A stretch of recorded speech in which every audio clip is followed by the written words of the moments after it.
Hello everyone, Radhe Radhe. So आज आहे गुढीपाडवा आणि माझ्या बाळाचा हा पहिला मोठा सण आहे. सो खूप एक्सायटेड होते आणि खूप काही करायचं होतं. तर सुरुवात झाली या डेकोरेशनपासून, कारण बाळ झोपलं होतं. सो मी परत आंघोळ केली आणि नंतर परत कामाला लागले. आंघोळीनंतर खूप सारे म्हणजे गोष्टी करायच्या होत्या. मनात खूप प्रश्न होते, शूट कसं होईल, काय करायचं, आणि मग लागले तयारीला. ही गुढी आधीच बनवली होती. आणखीन एक गुढी मला बनवायची होती, ती पाडवा थीमसाठी. सगळं काही परफेक्ट हवं होतं, त्यासाठी पूर्ण तयारी चालू होती. बाळ झोपले तोपर्यंत मला सर्व काही करून घ्यायचं होतं. माझ्या इकडून वेगवेगळ्या कलरची अशी ब्लाऊज पीस घेतली, ही छोटीशी झोपडी, घर आणि नंतर ही गुढी.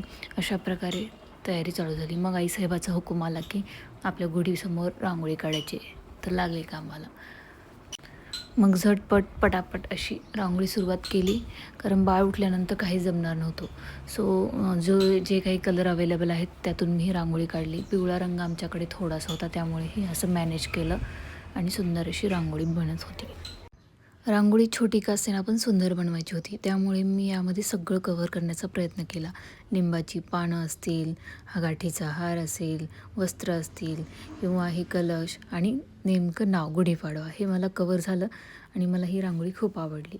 मला प्रत्येक सण म्हणलं की उत्साह खूप मोठा असतो आणि नंतर हे गुढीपाडवा नाव हे करायचं राहिलं होतं. मी परत मध्ये येऊन हे नाव कव्हर केलं आणि नंतर आमचं बाळकृष्ण उठला म्हणून त्याला घेतलं. आता त्याला अंघोळ घालून रेडी करायचं होतं. Bye bye.